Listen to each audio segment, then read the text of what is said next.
Hello साथीहरू नमस्कार। हामी गहटे टिप्न आमा छोरी गहटे टिप्न आउँदैछौँ।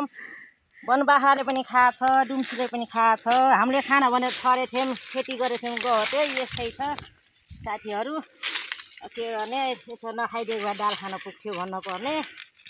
यस्तै छ। झाल काटौँ भने हरियो धेरै छ, कोसा टिपौँ भने के छ सुकेको छ। त्यस्तै छ साथीहरू। यी तपाईँहरूको कतिको फलेछ, हाम्रो ठिकै छ। असम यसो सिलाइदाखेरि दाल खान पुग्छ कि भनेर सिलाइँदैछौँ। वनबाख्रा र दुम्सीले छोडेको यस्तै छ। तपाईँहरूको कतिको फलेछ यस्तै छ ल हेर्नु साथीहरू।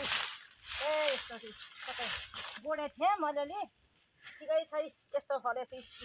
हेर्नु यो वनबाख्राले खाएको हो, दुम्सीले खाएको। यो बोक्रा मात्रै छ। ल हेर्नुहोस् साथीहरू, यस्तै छ।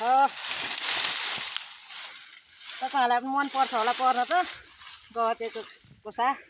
आलुसित मिठो हुन्छ ल।